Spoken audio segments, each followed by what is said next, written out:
ये कहानी है जोधपुर के किसान गोंडू राम और उसके बेटे राजेश की। गोंडू राम सालों से खेती करता, लेकिन कुछ सालों से उससे खेती में नुकसान हो रहा था। लेकिन इस सब के बावजूद वो इस मुश्किल का डट कर सामना करता, क्योंकि उसे लगता कि उसका पढ़ा लिखा बेटा राजेश इस समस्या का हल निकालेगा। किंतु वो खेती से नफरत करता था। अरे राजेश बेटा, जरा खेत पर आजा, बैल को पानी पिला दे। 2 घंटे से हल चला रहा हूँ, अकेले हो नहीं पा रहा। पापा, मैं क्यों आऊं? मुझे तो खेती करनी ही नहीं। ये सब अब पुरानी बात हो गई। मोबाइल पर देखिए, लोग ऑनलाइन पैसे कमा रहे हैं। आप अभी भी मिट्टी में उलझे हुए हैं।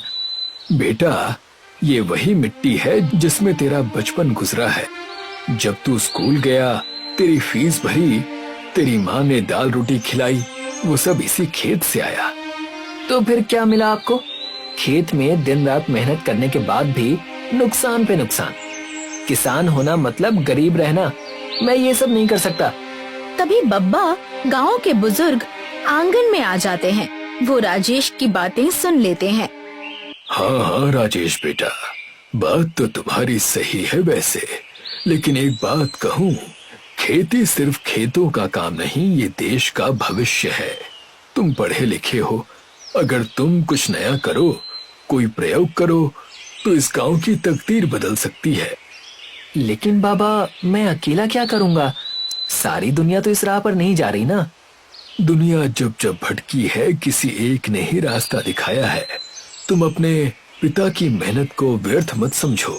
जिस दिन तुम इस मिट्टी को समझोगे, उसी दिन तुम्हें इसकी असली ताकत का एहसास होगा। और रही बात तुम्हारी, तो तुमने तो विज्ञान की पढ़ाई की है, तुम इसका जरूर कोई हल निकाल सकते हो। तो कुछ ऐसे विचार थे राजेश के खेती को लेकर।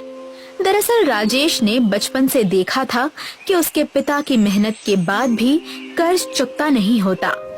मौसम कभी धोखा देता तो कभी व्यापारी। ऐसे में वो सोचने लगा कि खेती गरीबों का काम है, और उसका सपना था शहर में जाकर कुछ बड़ा करने का, जिसमें उसकी भी कोई गलती नहीं थी। अपने पिता को रोज हारता हुआ देख वो क्या ही खेत में रुचि लेता। हे भगवान, मुझे आशीर्वाद दीजिए कि मेरी जल्दी ही किसी बड़ी वैज्ञानिक कंपनी में नौकरी लग जाए, ताकि मैं बड़ा आदमी बन सकूं और मेरे माँ बाप का पालन पोषण कर सकूं। पापा से तो मैं कह कहकर थक गया कि छोड़ दीजिए ये खेती वेती, लेकिन वो मेरी बात सुनते ही नहीं। कितना भी कह लो, यही कहते रहते हैं कि ये सब मेरा सपना है, मुझे गांव वालों का भला करना है। लेकिन ये सब मुमकिन नहीं है। अब मैं उनको ऐसे हालातों में और नहीं देख सकता। बस जल्दी से मेरी जो कामना है उसे पूरा कर दीजिए भगवान जी, पूरा कर दीजिए। राजेश कई महीनों से शहर के बड़े बड़े दफ्तरों में अपना रिज्यूमे भेज रहा था। हर हफ्ते इंटरव्यू देता, लेकिन हर बार जवाब वही, हम आपको कॉल करेंगे, और फिर कॉल नहीं आता।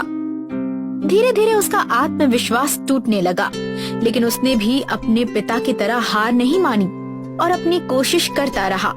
लेकिन एक रात तेज बारिश में आसमान से गिरी बिजली सीधा गोंडू राम के खेत में आ लगी। पल भर में सूखी घास और फसल जलने लगी, लपटें उठी, धुआं फैल गया। गांव वाले पानी की बाल्टियां लेकर भागे, लेकिन आग इतनी तेज थी कि पूरी फसल राख में बदल गई। राजेश, जल्दी आ, तेरे बाबा खेत में गिर पड़े। क्या? पापा! गोंडू राम की आंखों के सामने जो दृश्य था, उससे उसकी हालत बिगड़ गई। उसे अस्पताल में भर्ती किया गया। मरीज को सदमा लगा है, इनका ब्लड प्रेशर गिर गया है, अभी इन्हें आराम की सख्त जरूरत है। राजेश। हाँ पापा, बोलिए। मैं हूँ आपके साथ। सब खत्म हो गया बेटा, सब खत्म हो गया। तू सही था, ये सब झूठ है, इससे कुछ नहीं होगा। ऐसा पहली बार हुआ था कि गोंडू राम खेती छोड़ने की बात कर रहा था। वो हार चुका था। राजेश उसकी आंखें साफ साफ देख सकता था। राजेश को बिल्कुल अच्छा नहीं लगा, और जो इतने सालों में नहीं हुआ वो आज हुआ। राजेश ने कहा, पापा, मैं जानता हूँ कि आपका सपना क्या था, खेती का अपना व्यापार, ताकि आप ही नहीं पूरे गांव के लोग आगे बढ़ सकें। मैं कसम खाता हूँ कि अब ये सपना अधूरा नहीं रहेगा।